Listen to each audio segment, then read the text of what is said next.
37, 52, 20, 45, 47 ఈ వచనాల్ని మనం గమనించినట్లయితే యేసు ప్రజలతో ఏమంటున్నారంటే తన శిష్యులతో ఈ విధంగా చెప్పడం మొదలుపెట్టారు. శాస్త్రులు పరిచయులు మోషే స్థానంలో కూర్చుని ఉన్నారు. అందువల్ల వాళ్ళు చెప్పింది విధేయతతో చెయ్యండి, కానీ వాళ్ళు బోధించినవి వాళ్ళే ఆచరించరు. కనుక వాళ్ళు చేసేవి చెయ్యకండి.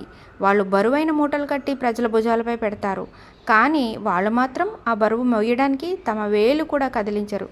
పెద్ద దేవుని వాక్యంలో వ్రాసిపెట్టుకున్న సంచులను కట్టుకొని వెడల్పాటి అంచులు గల వస్త్రాలు ధరించి చేసే ప్రతి పని ప్రజలు చూడాలని చేస్తారు. విందుల్లో, సమాజ మందిరాల్లో ముఖ్యమైన స్థానాలను ఆక్రమించడానికి చూస్తారు. సంతల్లో ప్రజలు తమకు నమస్కరించాలని, తమను రబ్బీ అని పిలవాలని ఆశిస్తారు. మీకందరికీ బోధకుడు ఒకడే, మీరంతా సోదరులు, కనుక మిమ్మల్ని రబ్బీ అని పిలవనీయకండి. ప్రపంచంలో ఎవరిని తండ్రి అని సంబోధించకండి. మీ అందరికీ తండ్రి ఒక్కడే, ఆ తండ్రి పరలోకంలో ఉన్నాడు. అదే కాకుండా మిమ్మల్ని గురువు అని పిలువనీయకండి. మీకు ఒకే గురువు ఉన్నాడు, ఆయనే క్రీస్తు.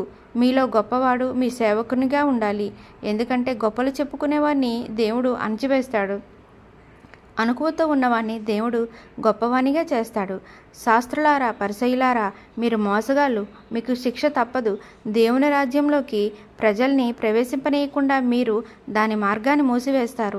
మీరు ప్రవేశించకపోవటమే కాకుండా ప్రవేశించడానికి ప్రయత్నించే వాళ్ళని కూడా ఆపుతున్నారు. శాస్త్రులారా, పరిసయ్యులారా, మీరు మోసగాళ్ళు, మీకు శ్రమ తప్పదు. మీరు మోసాలు చేస్తారు, వితంతువుల ఇల్లు దోస్తారు, ఇతరులు చూడాలని గంటల కొలది ప్రార్థిస్తారు, కనుక మీరు కఠినమైన శిక్షను పొందుతారు. గురుడి మార్గదర్శకులారా, మీకు శిక్ష తప్పదు. దేవాలయాలపై ఒట్టు పెట్టుకుంటే నష్టం లేదు, కానీ దేవాలయంలోని బంగారంపై ఒట్టు పెట్టుకుంటే ఆ ఒట్టుకు కట్టుబడి ఉండాలి అని మీరంటారు. మీరు అందులే కాక మూర్ఖులు కూడా.